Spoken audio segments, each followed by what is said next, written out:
Hello everyone, welcome back to Kirby in the Forgotten Land. In this part, we start the final world of the game. Oh, you mean bwah, bwah, bwah. What? You're fresh out of Forgotten Blank Mad I, Libs? yeah, I forgot to make one. Okay, how about welcome to Kirby and the Forgotten Texas Instruments Calculator? No, I'll never forget Texas Instruments calculators when I have to buy one for $120.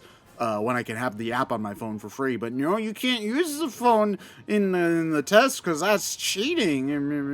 Okay, whatever. Well, there is some inherent danger. I will give them that to letting people have their mobile phones in a testing room, because people absolutely will cheat, and there would be no way to tell from a distance. Yeah. But there are cheaper calculators that work just as well. That's more what I'm going for.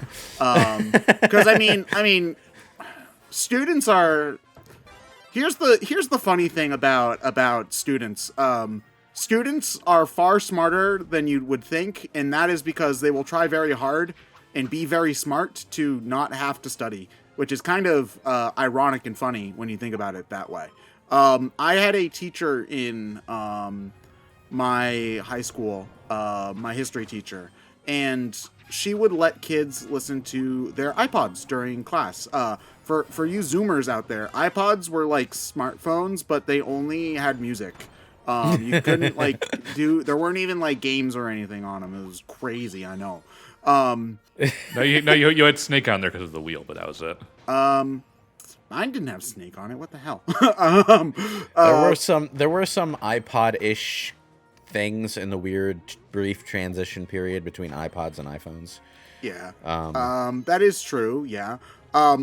But anyway, so a classmate of mine apparently would record on her computer just her reading all of her notes, and then save it as an MP3 file, download it to her iPod, and then use it as reference when taking the class. That's actually which is really... A, very ingenious, and B, that's also studying, because you're reading your notes and saying them out loud, which will help you remember them. That reminds me of you ever watch Boy Meets World back in the day? Not a lot. I only saw bits because that was something my sister watched more than I did. There was a bit where Eric was like, "I'm sorry I cheated, Mr. Feeney. I looked up all the answers in the book ahead of time and just memorized them." And Mr. Feeney's like, "That's called studying, Mr. Matthews." Oh, so he thought he was cheating. Yeah. You know, that kind of thing is just the perfect argument for we in schools, teachers, faculty, all the people on the board, they take a really old-fashioned approach to what's deemed fair and stuff in a school setting, right? But what you just described to me is I find that to be a really strong argument that there are some great applications for stuff like smartphones and stuff in school, and I think it would greatly improve the state of our education if we were to just allow some of that, make room for it. Yeah, no reason but not to. We have multiple choice tests to teach you how to take, so can't do that. That's kind of one of the issues with our education system, America's specifically. If you couldn't tell by my accent, I'm American, but we focus too much on the tests and not enough on the learning. The state of Massachusetts made me very good at taking tests. I can tell you that well. Because we have the MCAS here in Massachusetts, which is apparently considered one of the harder state tests. And so they taught us how to take these tests a lot in school. And since they're all multiple choice, basically what they ended up getting me to be good at is educated guessing. Typically what they would teach us is, okay, so it's a multiple choice test, right? So there's only one right answer. Which two are clearly wrong. Yeah, and then what? Which two are clearly wrong, and which one's the red herring? Yeah, pretty much. And then, but there's also things like, oh, if you look earlier in the in the test. Maybe one of the other There's questions has the is answer the for this answer. other thing in it. And it's like, okay, yes, like that all taught me how to be observant and to be good at guessing, but is that practical in my day-to-day life? Not Sort a of. lot. Not a lot. It kind of reminds me of how they handled research for assignments at ITT Tech, which was the scam college that I wound up going to and owed thousands of dollars to for a while until they finally forgave all the debt for that particular school. The thing is, like, they had this sort of proprietary in-house research system that you had to research through to get all your research assignments done. And it's like, okay, I'm sure at some point in the 80s this was very relevant because in the 80s, before computer research was really even much of a thing, I'm sure this was very relevant because it teaches you how to research on this one specific system that the school happens to use. And I'm just like... I know the stuff you're talking about. I hate those. First off, I just don't like those kind of databases in general because once you leave the school, it's basically just a financial gatekeeping for information, which I feel like goes against the whole point of education in the first place. It's just like, oh yeah, pay us several $100s for each individual study it's you like, might need. Sure. When I leave the school, I'm gonna have to relearn how to research entirely because this is not how research works in the real world. That's a somewhat similar problem exists with game dev schools in particular, where specific game dev schools will have like specific classes on like using Unity or using Unreal as like specific engines. So it's like, okay, yes, learning how to use specific tools is important. Don't get me wrong, but however, in terms of like developing an education and like developing skills, which is what a college is there for, learning how to use like Unreal at college is not super important because you can learn an engine whenever. Like a job can teach you that. It's not super important to learn that because let's say I learn Unreal version 5 at college. Well, guess what? I go to a new job and suddenly they're on Unreal version 9. I don't know how to use that one. The class that I took in college is completely worthless, whereas something more foundational wouldn't be. So yeah, that's a problem that game dev students in particular have struggled with at certain universities. It would definitely be easier. I mean, not easier, but more intuitive to begin by learning like programming at a base level, learn a language, and learn how that interacts with gaming related things, and then learn a couple different tools as a secondary thing so that you have a stronger basis for learning more tools later on, rather than, just doing all the learning through Unity. But you know what? A school whose entire game dev class is based around learning a specific kind of Unity or Unreal or whatever, that's kind of a giveaway that the college you're going to only has the game dev class for the sake of checking it off a box list, a checklist box. Yeah. It's just, you're not leaving that class with no skills that you can apply. You probably, learning Unity is going to give you a stronger basis in learning other tools. You're going to have a better head on your shoulders for learning your way around whatever it is the job you go to is using. But it's kind of like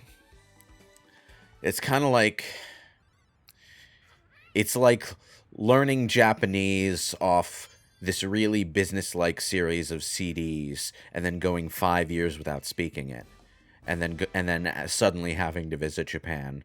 You're going to be speaking weird, and you're going to have to learn the language back to front instead of front to back to attain any kind of real fluency with it. Yeah, basically. And I mean, I think the big point is that skills are transferable versus tools are less transferable. For example, when I first started doing YouTube stuff way back when I was in high school, I used Windows Movie Maker, which, is not a particularly robust tool. And so when I started using more advanced editing software, I didn't really know what I was doing at all. Some of my some of my knowledge transferred over, but not a lot. So that's a good point of comparison, actually, because like, okay, a lot of people are used to using Adobe Premiere. A lot of people are used to using Sony Vegas, or I suppose it's just Vegas now because Sony doesn't own it anymore. Okay, but like if you try going from Sony Vegas to Premiere or vice versa, you're going to find that the tool sets are very, very different. The layouts are different. The specific options you have to pick to do specific things are different. Do you like even just the way you move stuff around on the timeline to organize your clips are different. And it's honestly really disorienting going from one to the other after you've been using one for a particularly long time. I have Adobe Premiere as my main editing software. I also have Movie Studio on my computer as a backup for those months that I can't afford to pay for Premiere. It doesn't happen often, though. And on the rare occasions where I end up having to use it, I go through like a few hours where I'm just like, okay, where was this again? Where was that again? How do I do that? How do I do that thing I've been doing for months on Premiere in Movie Studio? Because the option is in a completely different place. It's called something completely different, and it works differently when you use it. Thank God for YouTube tutorial people, the unsung heroes of the galaxy, who just like go up online and upload a video just telling you how to do this random thing that you don't even know how to describe. Like, they truly are the heroes of our generation. Sometimes, yeah. Unless they spend 5 minutes of the video just doing an intro first and promoting their channel instead of getting to the damn point. But so the true villains of the galaxy, however, are the people who delete old forum posts where it's just like, oh, I'm having this problem with blah blah blah software, and then the post still exists, but then it's just like, this forum has been closed due to time or whatever, and just like, but the answer might be there. Please don't please no. It really does depend on what specifically you're looking for as far as that goes, because sometimes the old answers for old versions of the software can be more hindrance than help. That is true, but if you're working with an older program, especially, it can it's extremely frustrating. Yeah. Like I was for a charity video, for a charity run a couple years back, I was trying to get an old piece of Windows 95 software to run on my computer, which was a pain in the ass, and I ran into that desperate search where it's just like you what start software? Googling old things. Captain Crunch's Crunchling Adventure for the PC. Okay. If it's a game, what you want is PC Gaming Wiki. Because they usually have all that information, just collected and source linked and all of that. So I don't remember what I ended up doing. It saved my life a million times, because if there's a custom wrapper that gets the game running on modern hardware, that wiki will point you to it. And if there's some weird convoluted set of fiddly settings that you have to use, it'll have those listed. And if it's just impossible, it'll tell you. Saves you so much time. Time to go run to the dumpster and see if I can find an old 1999 Windows 98 machine. Wish me luck. Well, you don't necessarily need to do that, but if you can't get it running on modern hardware, then what you're going to have to use is a VM, which is always a headache. Because you need to track down like a copy of the OS and install that. Like you have to get copies of that. They don't just have like a file you can run because like stuff like old Windows, those are still like copyrighted software. So you need to like track it down, find a place to buy it, or failing that, sail the high seas. You know what? I'm surprised that Microsoft has not like tried to sell like Windows 95 again, or like 3 or whatever. Like just put old versions of the software that can like put official VMs basically onto like that they can sell on their computer. Like there's an audience for that. It probably wouldn't make them a ton of money, but it certainly would make them money. They might actually do that, but it would probably be something obscure, because if they made it like too visible, then some idiot would buy it thinking it's like a regular OS for a regular computer, and then they'd complain to Microsoft when they got it wrong. that's just kind of how that works. Sorry, Yeah, Windows 11. Wow, Windows. Why would I want Windows 11 when I can have Windows 98? Yeah, it's like 80 versions more after. It's got to be better, right? The thing is, if you buy just the OS Windows 95 and install it on your computer, one, it might not even install correctly because the computer might not be built for it, and two, it's not supported. So like, if some virus hits you or something goes wrong, you know. Aha, but this is where you're outsmarting the viruses, because nobody's going to program a virus for Windows 95 in the year 2023. They don't need to. Everyone already did the virus programming for that in 1998. I'm sure those viruses still exist somewhere. But the point is, Microsoft doesn't want to deal with the customer service nightmare of people doing that. So whatever official capacity, like purchasing you can do for those old systems is going to be a bit obscure by design. Man, so that the only people who look for it basically are going to be the people looking for VMs. Man, you know, the world probably is going to have another Bonsai Buddy happen at some point. And I just want to know what will happen. Remind me what Bonsai Buddy is. Okay, so like back in the 90s, you know Clippy? Like, you know Clippy from Microsoft Word. So Bonsai Buddy was a downloadable purple gorilla who was like Clippy, but all the time. Wait, like, Microsoft Works? Microsoft Word. Sorry. So it's like okay. Clippy from Microsoft Word, the paperclip, only all the time, everywhere. There's this purple gorilla hanging out in the corner of your screen. And he would like tell jokes and sing songs and stuff. But it turns out that he was a malware scheme by the people who made it originally. And he just like stole a whole bunch of people's information and sold them on the internet for a program that was mainly advertised towards kids, for the record, as well. So like extra scummy. It's hilarious. I forgot Microsoft Word used to have a little mascot character. That was like in the weird transition period where they were phasing out Microsoft Works and trying to transition to everyone to Office. Does anybody remember Microsoft Bob? Everyone loves Microsoft Bob. Oh man. Why would they call it Microsoft Bob, whatever that is? That doesn't even flow. I don't remember what it stands for, but basically it was an alternate user interface designed for people who didn't understand computers in the 90s. So like it was, the user interface was kind of like, you know those kind of like point and click games from when you were a kid where it's like Arthur and like you're in Arthur's house and like you click on like his dad and his dad does something stupid. I think I remember seeing something like that. This was like back in the Windows 3.1 days, wasn't it? I believe it was that or 95. I can't really remember. But basically, it's like instead of adjusting the system clock by going to the settings, you click on the clock on the wall in the house. Is basically the idea. It's like a computer UI shell that's like the room from the Sega Genesis collection.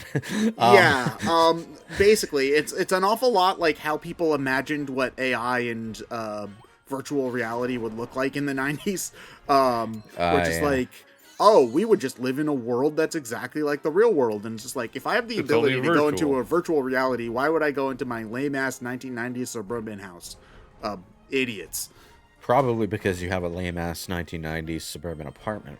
Oh, yeah. Well, no, this was the 90s. The fantasy of owning a real home was not quite just a fantasy by that point. The economy hadn't collapsed 3 times yet. Yeah, I know. My parents managed it somehow. You laugh because you'll cry if you don't. I think back on that, and I try to imagine like getting into the same situation and doing the same thing, and it just doesn't. It's like it's not possible. It's not going to happen. Okay, so like, okay, what was I saying? We went on like the weirdest fucking PC tangent there. I don't remember. Somehow we mentioned Microsoft Works in 2023. I don't even know what Microsoft Works does. It's basically like in the early days they had Microsoft Office and they had Microsoft Works, and they were both like the Office program suites, but I think Office was the more complex one, and Microsoft Works was like the movie studio. to offices Vegas, if that makes sense. Oh, so it was meant to be more like simple and user friendly and whatnot. It was meant to be your at home working suite, whereas Microsoft Office was the more expensive, more like feature rich Office program. It is crazy how different computers have turned out versus that. Like, for one thing, nobody ever has to purchase Microsoft Office anymore because Google Docs is free.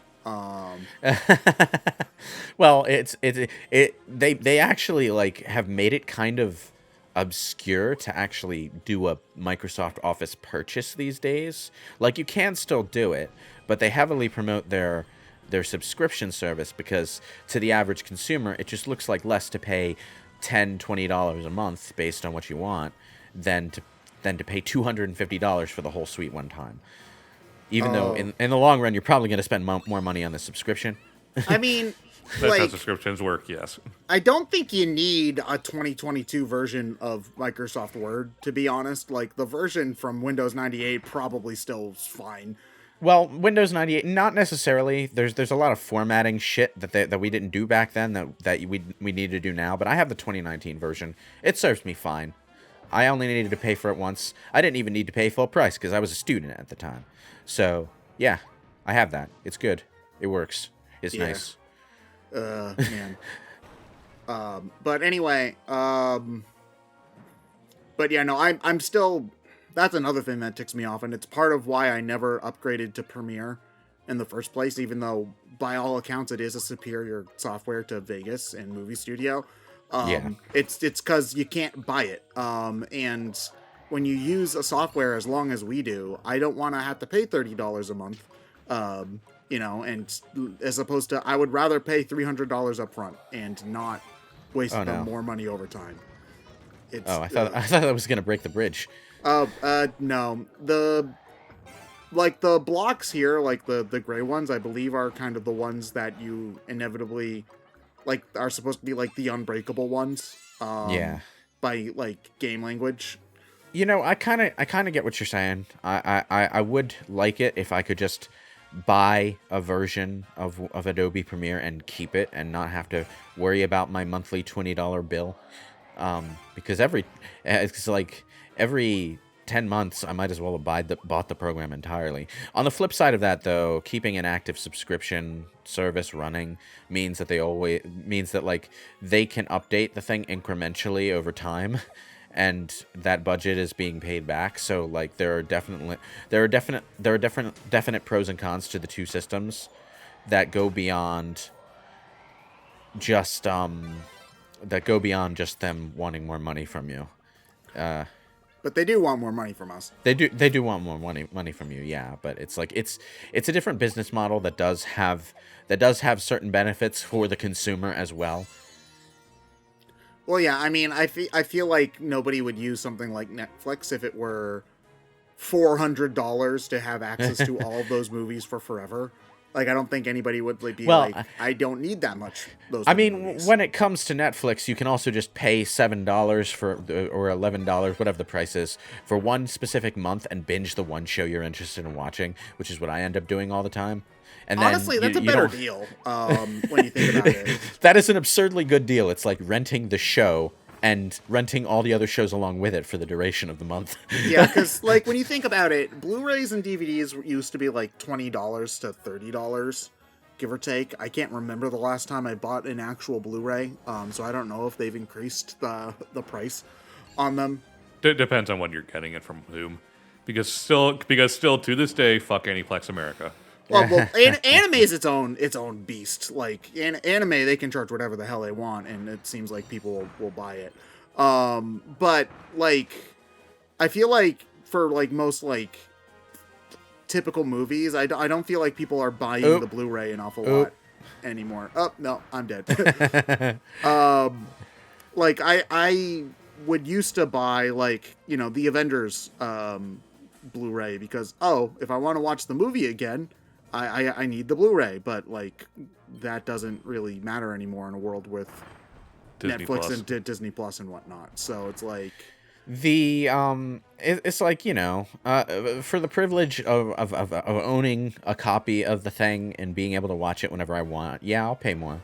But, as far as like binging a show for a month, yeah, I'll pay $7 or $11 or whatever it is for the 1 month and just watch it all in that month.